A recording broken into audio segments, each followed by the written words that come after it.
Hello, and welcome to Think About It. I'm struggling to remember a little bit. What was that campaign slogan that Barack Hussein Obama used in 2008? Wasn't it something along the lines of hope and change? And he was going to unite the country and end the rancor and the uncivil behavior that has become all too prevalent in Washington, D.C.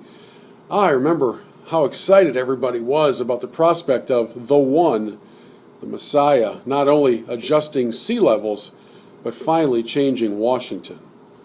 And now, here we are in the month of July, a few months before the presidential election takes place, and his entire campaign, all of it, 100% of it, is based on one thing: inaccurate attacks of his opponent.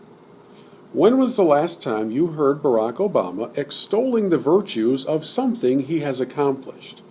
When was the last time you heard any of his surrogates saying something about a policy or an idea that he has put forth that has really kicked in marvelous effect? You don't hear any of it, because none of it has happened.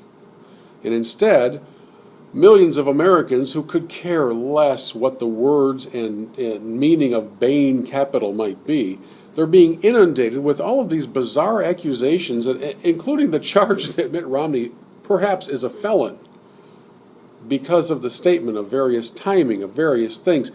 These are voters who have had to have things explained to them in such an elementary manner that it's almost like paint by numbers. And yet Obama thinks they're going to follow along with discussions on capital gains, trading, venture capitalism, and the like. In fact, my favorite quote that's come about so far happened just yesterday, as the poor president was reading his teleprompter, and it led him to say the following: "We don't need an outsourcer in chief. We need an insourcer in chief." That's what the President of the United States said out loud. I think that was followed shortly thereafter by, "My dad can beat up your dad, and I'll see you on the playground near the monkey bars for the fight." Wow. I cannot imagine, my friends, that Americans would fall for this garbage, that they would actually hear these words and think, he's got a point. We don't need an outsourcer, we need an insourcer. When 9 out of 10 of the voters he's trying to reach can't define any of those terms, probably can't even name the vice president. Ladies and gentlemen, is this the hope and change you thought you were getting? If so, congratulations, you win. I was hoping for a little bit more change.